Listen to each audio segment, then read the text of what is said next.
So Ryzen 9000 has been released, and I kind of want to share my 2 cents about it because it's kind of interesting. AMD told us that Ryzen 9000 was going to be a huge step in IPC performance, so instructions per clock, which means in theory much better gaming performance. And well, TLDR, it doesn't actually make much sense to upgrade even from a 5800X 3D if you have one. The X3D chips were kind of the gaming series chips, more focused on gaming, and due to a different cache layout and a different layout in general, were much more capable in gaming, so the performance was much higher than the normal chips, although they weren't overclockable. That's not that huge of a problem though, as the Ryzen chips since the 5000 generation haven't been that overclockable anyway, so there's not much loss in that. So you could say it's kind of a win-win situation, not so much, but you don't really lose anything. So, okay, Ryzen 7000 launched after the 5000 series, and there also have been X3D chips which did not make much improvements compared to the 5000 series.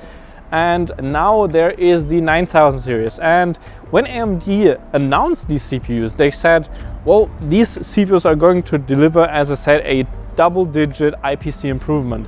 So in theory you would guess that that also means a performance gain of at least 10% or something, or let's say on average 10%. That would be great for a generational improvement, or rather for an improvement from a just a shrink and a bit of a different architecture change.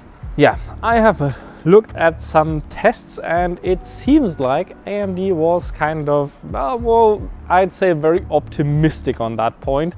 While yes, the performance is better in some cases, on average it's not that huge of a difference.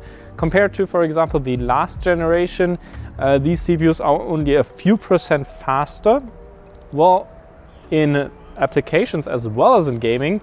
And compared to the X3D chips, even from the 5000 generation, there's not much improvement there.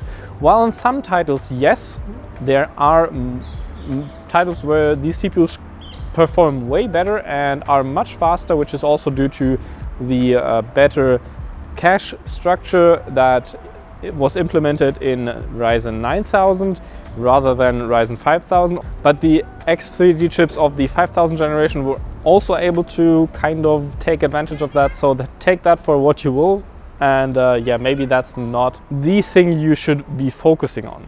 So we could probably say that AMD selected a few games that were, well, let's say relatively optimal in case for AMD chips and Ryzen chips. So the performance for the 9000 generation was kind of uplifted compared to what it actually is, which is kind of to be expected on announcements and those benchmarks that are presented there. While I'm not saying AMD is terrible for doing this and whatever, I still highly recommend AMD CPUs, especially at the current time above Intel.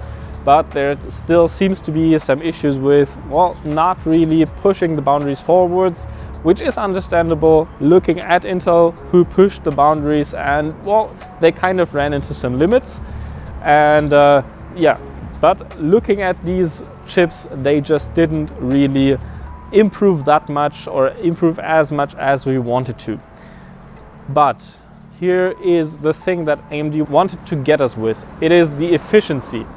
Because these CPUs are spec'd for much less power consumption than the previous generation, so in theory they should pull a lot less power while doing the same amount of work, right?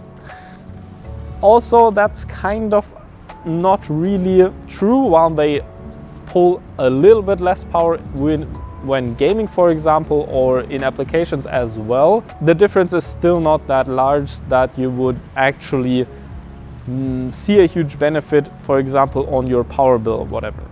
While doing load testing though, because of the much lower power limit of the newer chips, the temperatures you are achieving are much lower, and therefore that's kind of a benefit compared to the older chips, which actually also got quite hot when you ran them at the stock power limit. So that's kind of a benefit of the lower power limit, although you could have run these older chips on a lower power budget as well and kind of got the same result. So looking at all that combined, should you upgrade your Ryzen 5000 or 7000 chip? Well, maybe not so much. I don't think it's worth an upgrade yet if there's nothing to be massively changed or there's not a massive upgrade coming to that platform, which in the higher core count CPUs there might be, but we still don't know yet for sure, as that mostly just upscales the performance with more core. If you are on a 3000 chip though, it might be worth upgrading, because those chips can get quite old now and quite slow, even if it's like a 3800X or a 3900X. In gaming, these chips can be relatively slow, and you will gain a lot of performance by upgrading to a newer platform. Not only do you get faster CPU speed, you also get DDR5 if you choose a motherboard that does so. On AMD, you are limited to DDR5. On Intel, you can choose either DDR4 or DDR5, but again, you kind of get a newer platform and possibility to upgrade further even. Although we also don't know how long AMD will support the AM5 socket, but looking at the history of AMD, it should be pretty clear that that socket is still going to be around for a few years and maybe 1 or 2 generations at least. That's it from me for now. Let me know what you think about the 9th generation or the 9000 series of the AMD Ryzen CPUs. Is AMD kind of going in Intel's steps or Intel's footsteps by just improving a couple % at a time, like we were seeing with the Intel 4000 to basically 7000 series CPUs?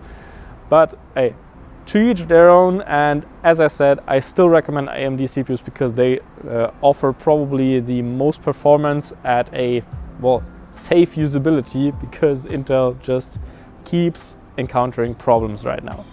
Anyway, that's all for now. I wish you a nice day and goodbye.